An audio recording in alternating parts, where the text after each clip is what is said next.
मंच पर विराजमान आर्य जगत के बहुत ही सम्मानित विद्वान, वेद शास्त्रों के मर्मज्ञ मनीषी चिंतक, हमारे श्रद्धेयास्पद आदरणीय डॉक्टर श्री ज्वलंत कुमार जी, इस कार्यक्रम के सुयोग्य सारथी संचालक, बहुत मान व सम्मान के योग्य आदरणीय आचार्य श्री विपिन बिहारी जी, और इस कार्यक्रम के सूत्रधार संयोजक, बहुत ही कर्मठ ऋषि भक्त, और आपकी उदारता, आपकी व्यवहारशीलता के चलते ये कार्यक्रम बहुत दिव्यता को प्राप्त हुआ है। तो ऐसे इस कार्यक्रम के संयोजक हमारे मान व सम्मान के आदरणीय डॉक्टर श्री सत्यमित्र जी और उनकी पूरी टीम, उनके लिए बहुत बहुत बधाई, अभिनंदन इस सफल कार्यक्रम के लिए। उपस्थित सभी धर्म प्रेमी सज्जनों, वंदनीय मातृशक्ति, देश के भविष्य कर्णधार, प्रिय बच्चों, इस संसार में दानी तो बहुत हुए, लेकिन भामाशाह जैसा कोई दानी नजर नहीं आता। इस संसार में राजा तो बहुत हुए, लेकिन राम जैसा कोई राजा आज तक नहीं हुआ। आज भी हम लोग राम राज्य की बात करते हैं। और इस संसार में संत महापुरुष तो बहुत हुए, लेकिन महर्षि दयानंद सरस्वती जैसा कोई संत और महापुरुष नजर नहीं आता। और इस बात को मैं इसलिए कहना चाहता हूं कि आज हम सनातनी लोगों के पास में यदि कोई गर्व की चीज बची हुई है जिस पर हम नाज कर सकते हैं, गर्व कर सकते हैं बंधुओं, तो आपको जानकारी होनी चाहिए, वो हमारी पहचान है वेद। जो हमारे धर्म का मूल है वेद, वेद अखिलो धर्म मूलम। और आज यदि वेद बचा हुआ है, कभी आप लोगों ने हमारे उपदेशकों के मुंह से सुना होगा, सदियों रहा दुश्मन दौरे जहां हमारा, क्या बात है कि हस्ती मिटती नहीं हमारी। अरे आपकी हस्ती जिससे बची हुई है, कभी आपने चिंतन किया वो हस्ती वाली बात क्या थी आपकी? वो हमारी बात थी वेद। और आज यदि वेद जीवंत है, राष्ट्र कवि मैत्री शरण गुप्त ने कहा, आज जो वेद की ध्वनि गूंजती है, कृपा उन्हीं की है जो गूंजती है। आज दुनिया में कहीं वेदों की चर्चा होती है।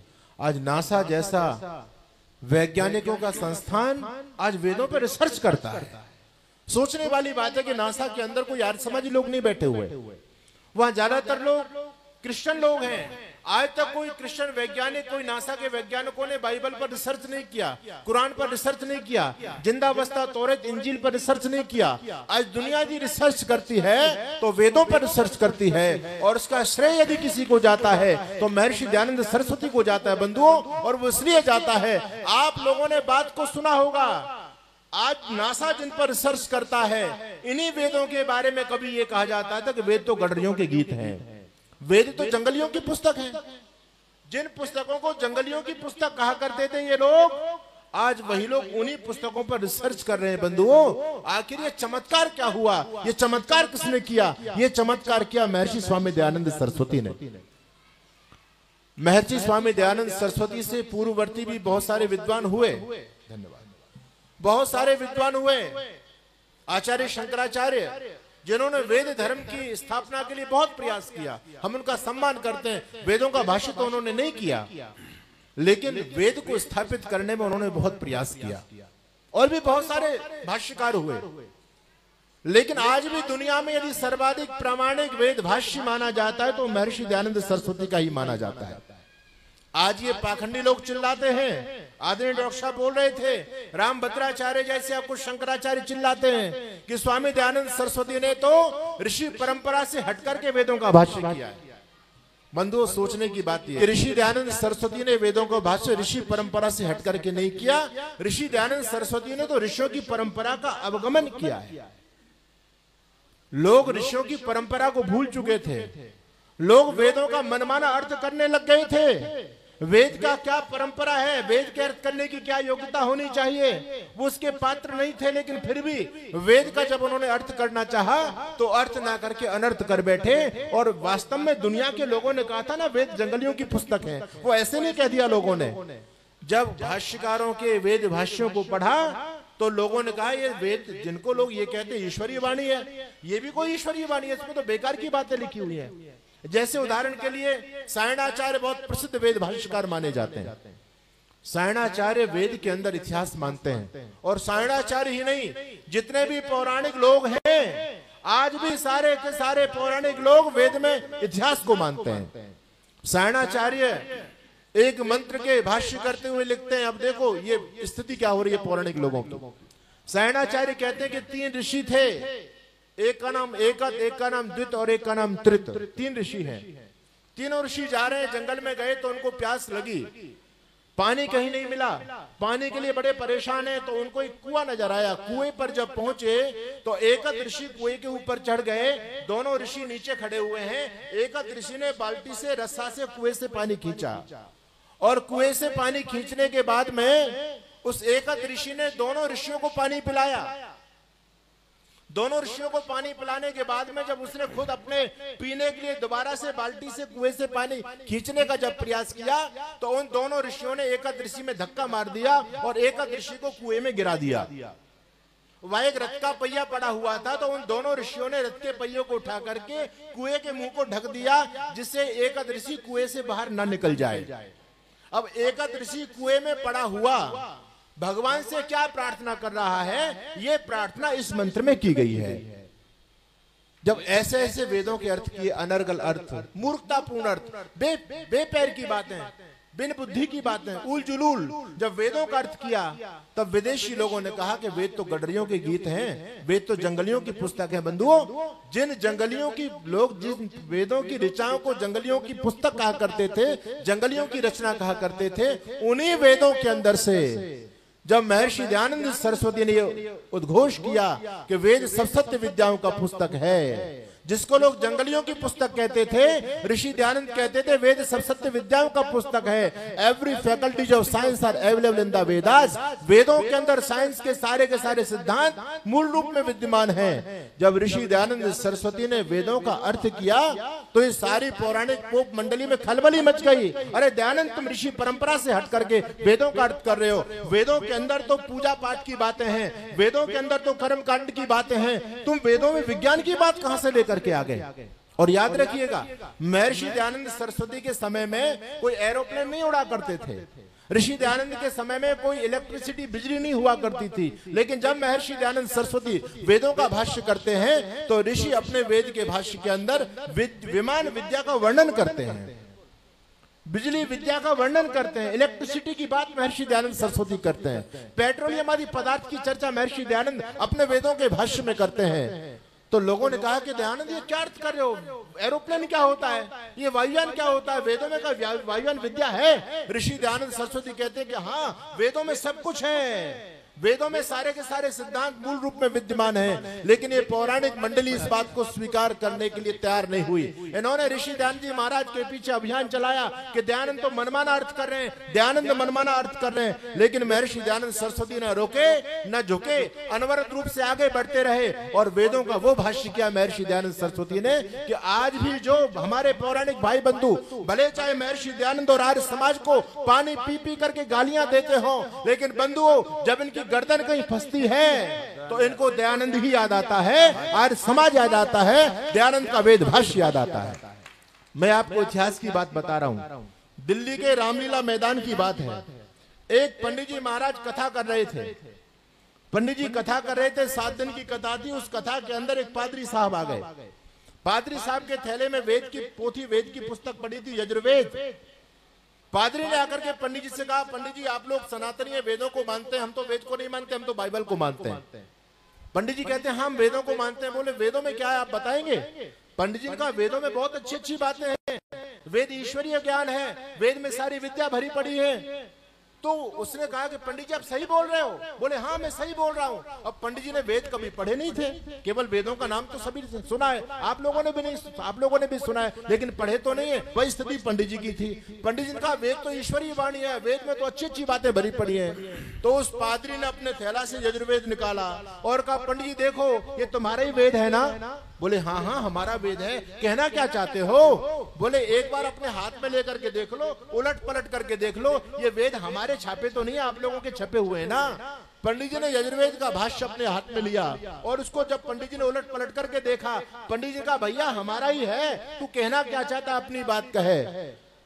तो उस विदेशी विधर्मी व्यक्ति ने कहा कि पंडित जी, आप जिस वेद का प्रचार करते हैं, जिस वेद को अपना धर्म का मूल मानते हैं, मैं केवल आपसे इतनी गुजारिश करता हूं कि यजुर्वेद के 23वें अध्याय का एक मंत्र है, जो मंत्र आप लोगों ने गणेश की स्तुति में सुना होगा। जब गणेश पूजा होती है तो हमारे पौराणिक भाई बंधु उस मंत्र को बहुत बोलते हैं। मंत्र है गणानाम का गणपति हवामहे, प्रियाणाम का प्रीतिपति को हवामहे, निधिनाम का निधिपति को हवामहे, वसो ममा अहम जाने गर्द। यजुर्वेद के 23वें अध्याय का मंत्र है। वो विदेशी विधर्मी कहता है कि पंडित जी, मैं आपसे केवल इतनी गुजारिश करता हूं कि आप इस वेद के मंत्र को पढ़ करके और इसका अर्थ सभा में सुना दीजिए। जिन वेदों को आप कहते हैं ना, वेदों में अच्छी बातें हैं, तो आपकी अभी पोल पट्टी खुल जाएगी 2 मिनट में। सुना दो, यदि आपकी माँ ने दूध पिलाया है तो। अब पंडित जी को पता नहीं था। पंडित जी ने कहा, इसमें कौन सी बड़ी बात है, लाओ मुझे वेद दीजिए। पंडित जी ने जब वेद अपने हाथ में लिया, पंडित जी ने पहले वेद की ऋचा का वाचन किया। उसके बाद में जैसे ही पंडित जी ने इस मंत्र का अर्थ पढ़ना प्रारंभ किया, पंडित जी की गर्दन शर्म से नीचे झुक गई, बोलती पंडित जी की बंद हो गई, और जितनी पब्लिक सभा में बैठी हुई थी सारी पब्लिक के शर्म से गर्दन नीचे झुक गई। लोगों ने अपने में उंगलियां डाल दी, अरे पंडित का दिमाग खराब हो गया है, ये पंडित क्या बोल रहा है।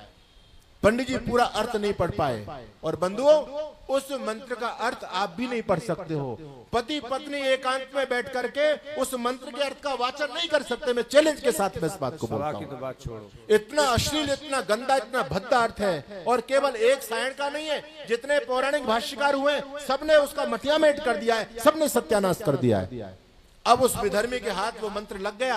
बोले, पंडित जी ये तुम्हारे वेद है, पढ़ो, तुम्हारी माँ ने दूध पिलाया है तो। अब पंडित जी की बोलती बंद हो गई और उसने शर्त लगा दी थी, पंडित जी शर्त ये रहेगी, अगर तुमने इस मंत्र के अर्थ को पढ़ दिया तो मैं आज ही अपने धर्म को छोड़ करके, ईसाईयत को छोड़ करके सनातनी बन जाऊंगा, और यदि तुम इस मंत्र के अर्थ को नहीं पढ़ पाए तो तुमको पड़ेगा और तुमको ईसाईयत स्वीकार करनी पड़ेगी।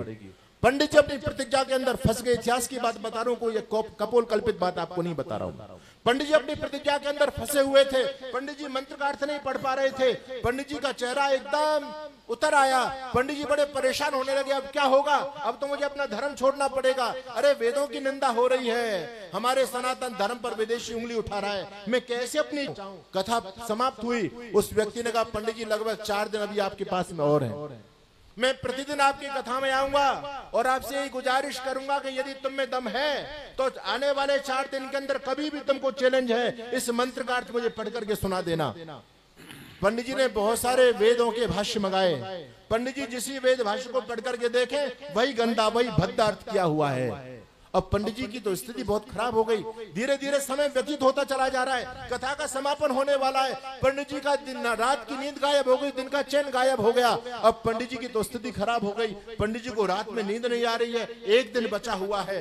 पंडित जी बोले, कल तो मेरा धर्म परिवर्तन होगा, और मेरा धर्म परिवर्तन हुआ तो सनातन धर्म की नाक कट जाएगी, बेइज्जती होगी सनातन धर्म की। हे भगवान, अब कैसे मेरे धर्म की रक्षा होगी। पंडित जी चारपाई पर सोने के लिए तो लेट गए, लेकिन पंडित जी को नींद नहीं आ रही है। करवट पर करवट पंडित जी बदलते चले जा रहे थे। अचानक भगवान की कृपा हुई और पंडित जी के दिमाग में एक बात आई। पंडित जी के दिमाग में एक बात आ गई। पंडित जी कहने लगे, अरे अरे वेदों का भाष्य तो दयानंद ने भी किया है, मैंने औरों का भाष्य तो देख लिया, लेकिन दयानंद का भाष्य मैंने नहीं देखा। पंडित जी दौड़ करके गए। आरसमा सीताराम बाजार दिल्ली का दरवाजा खटखटाया। अंधेरा हो गया था, रात्रि हो गई थी, दरवाजा बंद था। सेवक ने दरवाजा खोला। पंडित जी ने कहा, भैया मैं यजुर्वेद का भाष्य दयानंद का एक बार देखना चाहता हूँ। तत्काल सेवक ने लाइब्रेरी से यजुर्वेद का भाष्य दिया महर्षि दयानंद का। पंडित जी ने कहा कि भैया निकालो 23वां अध्याय। 23वां अध्याय निकाला और जब स्वामी दयानंद सरस्वती का अर्थ पढ़ा, ओहो, जिस पंडित जी का चेहरा उतर गया था, भूख प्यास सब गायब हो चुकी थी। पंडित जी के चेहरे पर एकदम मुस्कान आ गई, प्रसन्नता छा गई। और पंडित जी कहने लगे, भाई मेरे मित्र, ये पुस्तक मुझे कल के लिए चाहिए। वो कहने, लेके जाओ। पंडित जी आराम से पुस्तक लेके आए, अपने सिराने पर पुस्तक धर करके चैन की नींद ली रात भर पंडित जी ने। और दूसरे दिन जब कथा का प्रारंभ हुआ, तो जब कथा चली तो थोड़ी देर बाद वो आ गया फादर पादरी। कहने लगा, पंडित जी क्या बात है, आज तो अंतिम दिन है, बोलो। धर्म परिवर्तन करोगे या वेद का मंत्र का अर्थ पढ़ करके सुनाओगे? पंडित जी कहने लगे बैठो बैठो मैं अभी पढ़ करके सुनाता हूँ। वो फादर कहता तुम्हारी माँ ने दूध नहीं पिलाया जो उस मंत्र का तुम अर्थ पढ़ करके सुना दो। बंधुओं वो कहते अरे तू बैठ तो जा अभी सुनाता हूँ। पंडित जी ने वेद का पोथी खोली, ऋषि दयानंद का भाष्य लिया और वेद मंत्र का वाचन किया और स्वामी दयानंद के भाष्य को जैसे ही पंडित जी ने पढ़ना शुरू किया सारे श्रोताओं ने तालियां बजानी शुरू कर दी और जो फादर था वो बीच में खड़ा हो जाता है, कहता पंडित जी रुक जाइए। पंडित जी बोले क्यों रुक जाऊं? अरे तू कहता था मंत्र का अर्थ पढ़ के सुना दो, पढ़ के सुना दो, अब जब मैं सुना रहा हूं तो तू मुझे रोकता है। बोले हाँ रुक जाइए, ये बताइए ये अर्थ किसका है, ये अर्थ किसने किया है? बोले ये अर्थ तो दयानंद सरस्वती का है। बोले बिल्कुल गलत, तुम दयानंद सरस्वती का अर्थ नहीं पढ़ सकते। बोले क्यों नहीं पढ़ सकते? बोले दयानंद को तुम मानते नहीं हो, दयानंद को तुम गाली देते हो, आर्य समाज को गाली देते हो, अब तुम्हारी गर्दन फंसी है तो तुमको दयानंद याद आया है। दयानंद का भाष्य मान्य नहीं होगा, अपनी परंपरा के लोगों का भाष्य लेकर के आइए। बंधुओं पंडित जी कहने लगे अरे फादर सुन, अरे दयानंद था तो हमारा ही पूर्वज, अरे दयानंद कोई ईसाई नहीं था, दयानंद कोई मुसलमान नहीं था, दयानंद हमारा पूर्वज था। जहां प्रमाण की आवश्यकता पड़ेगी हम किसी का भी प्रमाण लेकर के आ सकते हैं। सनातन धर्म की डूबती नैया बच गई, महर्षि दयानंद सरस्वती के इतने उपकार हैं। रामधारी सिंह दिनकर कहते हैं इस बात को, स्वामी दयानंद से पहले ये हिंदू फुसफुसिया जीव था। फुसफुसिया, फुसफुसिया का मतलब जानते हो? फुसफुसिया का मतलब बिल्कुल निर्बल असहाय जो कभी खड़ा नहीं हो सकता। देशी विधर्मी हमारे धर्म को लेकर के, संस्कृति को लेकर के, इतिहास को लेकर के जब हम पर प्रश्न का प्रहार किया करते थे तो हमारे पास उन विधर्मियों के प्रश्नों का जवाब नहीं हुआ करता था। हमारी गर्दन शर्म से नीचे झुक जाया करती थी और विधर्मियों की गर्दन सीना गर्व से चौड़ जाया करता था। हम उनके सामने ही करके दांत फाड़ करके चुप हो जाया करते थे, उनके प्रश्नों का जवाब नहीं दे पाते थे। स्वामी दयानंद सरस्वती के आने के बाद में बंधुओं इतना बड़ा परिवर्तन हुआ है कि आज न केवल हम विधर्मियों के प्रश्नों का जवाब देते हैं बल्कि आक्रामक होकर के बोलते हैं, नकारा धर्म का बसता है, आए जिसका जी चाहे, सदाकत वेद अकदस आजमाए जिसका जी चाहे। आज मुल्ला मौलवी पादरियों में खलबली मची हुई है कि काफिरों में एक जमात है आर्य समाज जिसका नाम है, और जब तक ये जमात हिंदुस्तान में काम करेगी तब तक हम हिंदुस्तान को गजबाए हिंद नहीं कर सकते। क्योंकि जैसे ही हम हिंदुओं पर प्रहार करते हैं ये आर्य समाज के स्कॉलर आकर के हमारे प्रहारों को अपने सीने पर झेल जाते हैं। हमारे पास में इनके प्रश्नों का जवाब नहीं है। सोशल मीडिया पर आर्य समाज के स्कॉलरों का जबरदस्त एकदम बोलबाला मचा हुआ है। उनके एक एक वीडियो लाखों लोग देखते हैं, करोड़ों लोग देखते हैं। उनके यूट्यूब चैनल के लाखों लाखों सब्सक्राइबर हैं। हमारे मोहम्मद को लेकर के, कुरान को लेकर के, हदीस को लेकर के जब आर्य समाज के स्कॉलर कुछ बोलते हैं तो हमारे पास उनके प्रश्नों का जवाब नहीं है। अगर गजबाए हिंद करना है तो पहले आर्य समाज का जवाब ढूंढना पड़ेगा, तब भारत में गजबाए हिंद कर सकते हैं। ये स्वामी दयानंद सरस्वती का चमत्कार है। बंधुओं कितना बड़ा परिवर्तन इस देश में हुआ, कितना बड़ा परिवर्तन सनातन परंपरा के अंदर हुआ। केवल हमारे समाज के प्रचारक ही नहीं बोलते बल्कि जितने भी सनातन धर्म की रक्षा में लोग लगे हुए हैं उनसे जब बातचीत होती है तो कहते हैं कि हम अपना प्रेरणा स्रोत अपना धर्मगुरु महर्षि दयानंद सरस्वती को मानते हैं। आप जानते हैं मेरे मित्र, मेरे बड़े भाई में स्वामी नरसिंहानंद जी आप लोगों के कार्यक्रमों में आते रहते हैं। मैंने उनसे पूछा कि स्वामी जी आप पर 500 करोड़ का सर कलम का इनाम रखा हुआ है, 500 करोड़ का सर कलम का इनाम है। ये दुनिया भर के 58 देशों के जिहादी आपके पीछे पड़े हुए हैं। आपको भय नहीं लगता? आपको डर नहीं लगता? कितनी बार आतंकवादी आपको मारने के लिए आ चुके हैं। ये प्रेरणा, धर्म युद्ध की प्रेरणा आपको कहां से मिलती है? वो कहते हैं स्वामी जी, स्वामी दयानंद केवल आपके गुरु नहीं है, स्वामी दयानंद मेरे भी गुरु हैं। मुझे इस धर्म की लड़ाई लड़ने की प्रेरणा सत्याग्रह प्रकाश के 14वें समुल्लास से मिली है और मैंने तो स्वामी दयानंद का 14वां समुल्लास पढ़ करके उस पर बोलना शुरू कर दिया है। दुनिया भर के जिहादियों में खलबली मच गई है। अभी तो सत्याग्रह प्रकाश के 13 समुल्लास पड़े हुए हैं जिन पर बोलने की और काम करने की आज आवश्यकता है।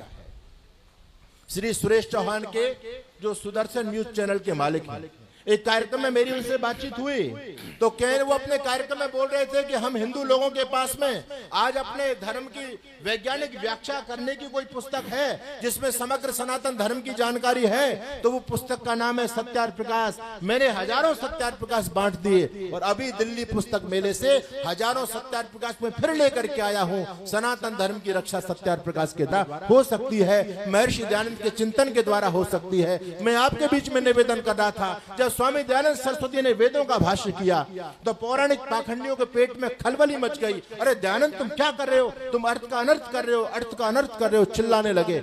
लेकिन मेरे ऋषि तो ऋषि थे। कल हमारे आदरणीय डॉक्टर साहब बता रहे थे, जिन मंत्रों का अर्थ इतना गंदा गंदा इन लोगों ने किया है, उन्हीं मंत्रों का अर्थ ऋषि दयानंद का कितना आध्यात्मिक, कितना वैज्ञानिक अर्थ है। एकदम प्रसन्नता आ जाती है दिल के अंदर, वाह ऋषि कमाल है, तुम ऐसा अर्थ कहां से लेकर के आ गए। और उसका सीधा सा परिणाम है कि स्वामी दयानंद केवल संस्कृत के निघंटु के विद्वान ही नहीं थे, व्याकरण के विद्वान नहीं थे, वो एक पहुंचे हुए योगी थे। वो योगी अवस्था को प्राप्त हो चुके थे। जब जब कोई ऐसी स्थिति आती थी, उनका कनेक्शन अपने परमपिता परमात्मा से जुड़ता था और साक्षात ईश्वर के द्वारा उनको अर्थ बताया जाता था। तो दयानंद जो लिख करके चले गए वो पत्थर की लकीर है, पत्थर की लकीर। दुनिया में कोई पाखंडी इसको चैलेंज नहीं कर सकता। लोगों ने कहा स्वामी जी आप कहते हैं कि वेदों में विज्ञान है, तो जरा वायुयान बना करके दिखा दो ना।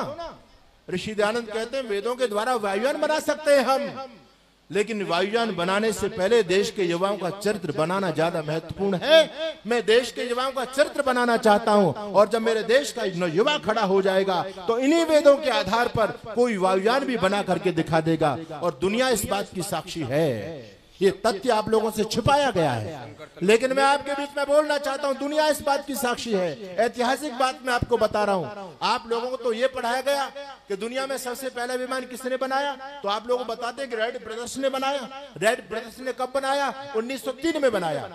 लेकिन राइट ब्रदर्स से ठीक 8 साल पहले, यानी 1895 में महर्षि दयानंद सरस्वती के शिष्य, जिनका नाम था शिवकर बापूजी तलपदे, वो उन्होंने ऋषि दयानंद की ऋग्वेदादि भाषी भूमिका को पढ़ा, वेदों को पढ़ा, महर्षि भारद्वाज के वृहद विमान शास्त्र को पढ़ा, और उसके आधार पर शिवकर बापूजी तलपदे ने 1895 में विमान बना दिया था। और बंबई की चौपाटी पर उसका सफल परीक्षण हुआ था।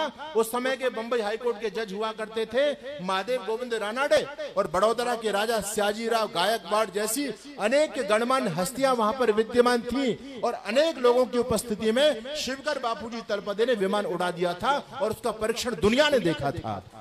लेकिन विदेशी विधर्मी इस बात को नहीं चाहते थे कि किसी भी विज्ञान की परंपरा का श्रेय किसी भारतीय वैज्ञानिक ऋषि को प्राप्त हो। उन्होंने षड्यंत्र हमारे साथ में किया, लेकिन बात को दबा दिया गया। मैं इस बात पर चर्चा नहीं करना चाहता। आप जानना चाहते हो तो गूगल पर सर्च कीजिएगा कि भारत का वो वैज्ञानिक जिसने सबसे पहले विमान बनाया, शिवकर बापूजी तलपदे का नाम आपके बीच में आ जाएगा। बंधु, मैं ये कहना चाहता हूं कि स्वामी दयानंद ने जब वेदों का भाष्य किया, बड़ा वैज्ञानिक स्वामी दयानंद ने भाष्य किया, लेकिन हमारे पौराणिक पाखंडी लोग तिलमिलाने लगे, बड़बड़ाने लगे। लेकिन ऋषि ना रुके ना झुके, ऋषि ने अर्थ कर दिया, ऐसा अर्थ किया कि दुनिया में कोई वेदों का ऐसा अर्थ कर नहीं पाया। और मैं आपको मुख्य बात बताना चाहता हूं, आज से लगभग 3 साल पहले भारत ने चंद्रयान भेजा, तो पूरे दुनिया में खुशी का माहौल बना। जो काम अमेरिका नहीं कर पाया, जो काम कोई देश नहीं कर पाया, वो कितने कर दिया। हमारे इसरो के जो चीफ हैं, अंतरिक्ष विज्ञान के जो सबसे बड़े वैज्ञानिक हैं, उनका नाम है श्री एस सोमनाथ। लेकिन जिस व्यक्ति ने चंद्रयान भेजा, जो उसका अध्यक्ष है, इसरो का चीफ है, अंतरिक्ष विज्ञान का जो सबसे बड़ा आचार्य है, वैज्ञानिक है, इस चंद्रयान भेजने के बाद उसने स्टेटमेंट दिया, दुनिया की आंखें फटी रह गई। इस बात को यदि मेरे जैसा सन्यासी बोले तो लोग कहते हैं इनके तो अपने वेदों की बढ़ाई करने का ही काम है, और काम क्या है इनके पास में। इस बात को कोई चोटी रखने वाला पंडित बोले तो लोग इस बात को बहुत हल्के में लेते हैं। जब श्री एस सोमनाथ ने कहा कि काश हम लोगों ने वेदों को पढ़ा होता, तो आज नहीं हम दशकों पहले अंतरिक्ष यान भेज चुके होते। और वो कहते हैं ये सारी की सारी विद्याएं वेदों में विद्यमान है। अंग्रेज लोगों ने, विदेशी लोगों ने तो हमारे सारे सिद्धांत वेदों से चुराए हैं और अपना ठप्पा ठोक करके दुनिया में अपने नाम से प्रचारित कर दिए। अलजब्रा से लेकर के यूनिवर्स तक के सारे सिद्धांत विदेशी लोगों ने वेदों से लिए हैं। बंधुओं, ये बात मेरी नहीं है, ये बात आज का सबसे बड़ा वैज्ञानिक इस बात को कहता है, श्री एस सोमनाथ। जब एस सोमनाथ ने ये बात कही थी, मुझे ऋषि दयानंद का वेद वचन याद आ गया, मुझे ऋषि दयानंद की वो छवि याद आई, और मैंने कहा धन्य हो ऋषि तुमको। आज एस सोमनाथ लगभग 150 साल बाद में इस बात को कह रहे हैं। तुमने आज से 150 साल पहले ये बात कह दी थी कि वेद सब सिद्ध विद्याओं का पुस्तक है, और आज वैज्ञानिक इस बात को कह आज ये पाखंडी राम भद्राचार्य या शंकराचार्य या अभिमेत्र शरण जैसे कितने पाखंडी लोग चिल्लाते रहे ऋषि दयानंद के बारे में, लेकिन ऋषि का बाल बांका नहीं कर सकते। ऋषि दयानंद जो काम करके गए वेदों के लिए, बंधुओं दुनिया में उस काम को कोई कर नहीं सकता है। ये ऋषि की सबसे बड़ी देन है हम लोगों के लिए और पूरे सनातन जगत के लिए। वेद केवल आर्य समाजियों के ही नहीं है, वेद तो हर हिंदू का है, हमारा धर्म ग्रंथ है वेद। और यदि आज वेद की जय जयकार कहीं हो रही है तो उसका सीधा श्रेय महर्षि दयानंद सरस्वती को और आर्य समाज को जाता है। जैसे भगवान राम हमारे बीच में हुए, भगवान राम की अपनी एक पहचान है। भगवान राम को धनुष वाला कहा जाता है, योगेश्वर कृष्ण को सुदर्शन चक्र वाला कहा जाता है, भगवान परशुराम को फरसा वाला कहा जाता है। उसी प्रकार से दयानंद को वेदों वाला कहा जाता है। स्वामी दयानंद सरस्वती ने आकर के वेदों का उद्धार कर दिया। जिन वेदों को लोग गडरियों के गीत कहते थे, आज उन्हीं वेदों की ऋचाओं पर वैज्ञानिक रिसर्च कर रहे हैं। आप सुधीर चौधरी का डीएनए टेस्ट सुनकर के देखिए, वो वेदों के बारे में क्या बोलते हैं। ये चमत्कार यदि किसी महापुरुष ने किया, इस महापुरुष का नाम था दयानंद सरस्वती और उसके द्वारा बनाए गए संगठन का नाम था आर्य समाज।